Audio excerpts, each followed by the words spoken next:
Cinema అనుకున్నంత విజయాన్ని సాధించలేకపోయింది. ఒక విధంగా చెప్పాలంటే ఫ్లాప్కు అతి దగ్గరగా ఉంది. దానికి ప్రధానమైన కారణం హరిహర వీరమల్లు ప్రీమియర్ షో చూడడం జరిగింది. చాలా చాలా బాగుందండి. పవన్ కళ్యాణ్ గారి ఇంట్రడక్షన్ సీన్కే మీరు తెచ్చుకున్న పేపర్లన్నీ అయిపోతాయి. సినిమాలో ఇంకా హై ఇచ్చే సీన్లు చాలా చాలా ఉన్నాయన్నమాట. ముఖ్యంగా క్లైమాక్స్ లో పవన్ కళ్యాణ్ గారు కంపోజ్ చేసిన ఫైట్, దాని వెనక కీరవాణి గారు ఇచ్చిన బ్యాక్గ్రౌండ్ స్కోరు లిటరల్ గా మీ అందరికి గూస్ బంప్స్ తెప్పిస్తాయి. పాన్ ఇండియా సినిమా సాక్షాత్తు Andhra Pradesh deputy chief minister Pawan Kalyan గారు నటించిన హరిహర వీరమల్లు నిన్న రిలీజ్ అయింది. చాలా ఉత్కంఠతతో రాష్ట్ర ప్రజానీకమే కాదు, దేశ ప్రజానీకం కూడా ఎదురు చూశారు. ఈ సినిమా సక్సెస్ అవుతుందా, ఫ్లాప్ అవుతుందా అనేది అందరూ ఎదురు చూసినటువంటి అంశం. దీనికి ప్రధానమైన కారణం ఏంటంటే చాలా రోజుల తర్వాత పవన్ కళ్యాణ్ గారి సినిమా రావటం. అంటే బ్రో సినిమా తర్వాత సుమారుగా 2 సంవత్సరాలు అయింది. ఆ సినిమా తర్వాత ఇవాళ హరిహర వీరమల్లు రిలీజ్ అవుతుంది. చాలా పెద్ద గ్యాప్తో రిలీజ్ అవుతున్నటువంటి చిత్రం కాబట్టి ఇది ఎలా ఉంటుంది, ఇది విజయవంతం అవుతుందా కాదా అనేది ఉత్కంఠతో ఎదురు చూసినటువంటి అంశం. సినిమా ఎలా ఉంది అనేది ఇక్కడ ప్రశ్న. సినిమా అనుకున్నంత విజయాన్ని సాధించలేకపోయింది.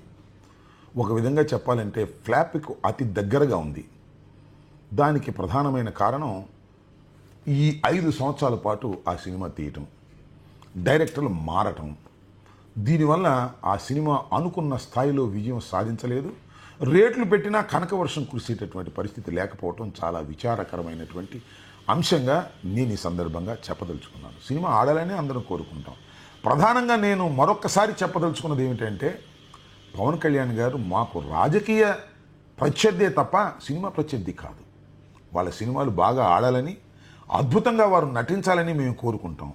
మరి ముఖ్యంగా చెప్పాలంటే పవన్ కళ్యాణ్ గారు కానీ, చిరంజీవి గారు కానీ అద్భుతమైన నటులే తప్ప అద్భుతమైన రాజకీయ నాయకులు కాదు అనేది ఇప్పటికీ ఎప్పటికీ నా అభిప్రాయం. రాజకీయంగా వారు అంతగా మెచ్యూరిటీ లేనటువంటి వ్యక్తులు, రాజకీయంగా వారు ప్రజల దగ్గరికి వెళ్ళలేనటువంటి మనుషులు, రాజకీయంగా విజయం సాధించలేనటువంటి వ్యక్తులు, ఎవరి కోసమో ఉపయోగపడే వ్యక్తులే తప్ప స్వయం ప్రకాశితులు కాదు అనేది ఇప్పటికీ ఎప్పటికీ నా నిశ్చిత అభిప్రాయం అని ఈ సందర్భంగా నేను చెప్పదలుచుకున్నా. ఏది ఏమైనా హరిహర వీరమల్లు విజయం సాధించకపోయినా అధికారాన్ని మాత్రం దుర్వినియోగం చేశారు పవన్ కళ్యాణ్ గారు. ఇది సరైనటువంటి విధానం కాదు, మంచి పద్ధతి అంతకంటే కాదు అని మాత్రం స్పష్టంగా చెప్పదలుచుకున్నా. అందరికీ హాయ్ అండి. హరిహర వీరమల్లు ప్రీమియర్ షో చూడడం జరిగింది. చాలా చాలా బాగుందండి. పవన్ కళ్యాణ్ గారి ఇంట్రడక్షన్ సీన్కే మీరు తెచ్చుకున్న పేపర్లన్నీ అయిపోతాయి. సినిమాలో ఇంకా హై ఇచ్చే సీన్లు చాలా చాలా ఉన్నాయన్నమాట. ముఖ్యంగా క్లైమాక్స్ లో పవన్ కళ్యాణ్ గారు కంపోజ్ చేసిన ఫైట్, దాని వెనక కీరవాణి గారు ఇచ్చిన బ్యాక్గ్రౌండ్ స్కోరు లిటరల్ గా మీ అందరికి గూస్ బంప్స్ తెప్పిస్తాయి.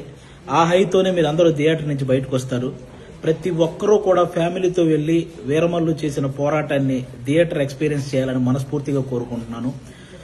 ముఖ్యంగా నేను ఈ సినిమా షూటింగ్ అప్పుడు చాలా సార్లు సెట్కి వెళ్ళాను. పవన్ కళ్యాణ్ గారు అభిమానులకు నచ్చే సినిమా తీయాలని ప్రతి సీన్ మీద కూడా చాలా కేర్ తీసుకొని చేశారు. అది ఈరోజు స్క్రీన్ మీద కనిపించింది. క్లైమాక్స్ లో ప్రతి అభిమానిని కదిలించింది. ముఖ్యంగా ఆయన అంటే ఎప్పుడో ఒకసారి అభిమానుల కోసం ఒక హిట్ దేవుడు అని కోరుకుంటే గబ్బర్ సింగ్ వచ్చింది. ఆ తర్వాత మళ్ళీ ఇప్పుడే అభిమానుల కోసం ఒక హిట్ దేవుడు అని కోరుకున్నారు, మనకి హరిహర వీరమల్లు వచ్చింది. మీరు ఆఫ్ స్క్రీన్ లో ధర్మం కోసం పోరాడిన పవన్ కళ్యాణ్ గారిని చూశారు. ఆన్ స్క్రీన్ లో ధర్మం కోసం పోరాడుతున్న హరిహర వీరమల్లును కూడా చూసి ఎంజాయ్ చేయాలని మనస్ఫూర్తిగా కోరుకుంటున్నాను. మీరు గమనించే ఉంటారు, ఆయన సినిమా జీవితంలో ఎప్పుడు ఇవ్వనన్ని ప్రెస్ మీట్లు, ఎప్పుడు చేయనన్ని ఇంటర్వ్యూలు, అలాగే 2 ప్రీ రిలీజ్ ఈవెంట్లు, ఇవన్నీ ఓన్లీ సినిమా కోసం నిలబడ్డమే కాదు, ఏఎం రత్నం గారు అనే ఒక మంచి ప్రొడ్యూసర్ కోసం నిలబడ్డమండి. నిజంగా ఆయన భారతదేశం గర్వించదగ్గ సినిమాలు ఎన్నో తీశాడు. తెలుగు, హిందీ, తమిళ్ పెద్ద పెద్ద హీరోలతో పెద్ద పెద్ద హిట్లు ఇచ్చారు. ఈరోజు పవన్ కళ్యాణ్ గారితో ఆయన పొలిటికల్ షెడ్యూల్ని దృష్టిలో పెట్టుకొని దానికి తగ్గట్టు సినిమా షెడ్యూల్ని వేసి అక్కడ పొలిటికల్ కెరీర్లో ఆయన ఒక మైల్ రాయి సాధించడానికి, అలాగే సినిమా కెరియర్లో ఇంకొక మైల్ రాయి సాధించడానికి తోడ్పడిన ఒక మంచి ప్రొడ్యూసర్ అండి ఏఎం రత్నం గారు.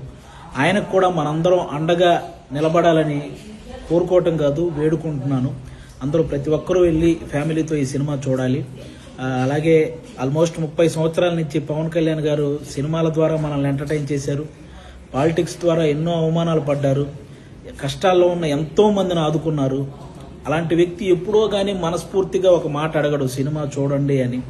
కాబట్టి ఆయన్ని అంటే ఇంకో 3 సినిమాల తర్వాత ఆయన మళ్ళీ కొన్ని సంవత్సరాలు సినిమాలు చేస్తాడో లేదో కూడా తెలియదు.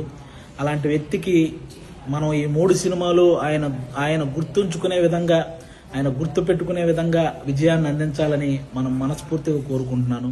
పవన్ కళ్యాణ్ గారి అభిమానులందరూ, అభిమానులే కాదండి, మనస్ఫూర్తిగా నేను ఒక విషయం చెప్తున్నాను.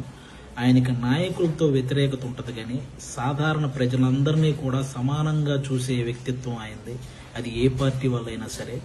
అలాంటి వ్యక్తి సినిమాని ఆంధ్ర తెలంగాణలో ఉన్న ప్రతి ఒక్కరూ కూడా డైరెక్టర్ క్రిష్ గారు వేసిన పునాది మీద డైరెక్టర్ జ్యోతికృష్ణ గారు క్రియేట్ చేసిన ఈ అద్భుతమైన హరిహర వీరమల్లుని అందరూ చూడాలని మనస్ఫూర్తిగా కోరుకుంటున్నాను.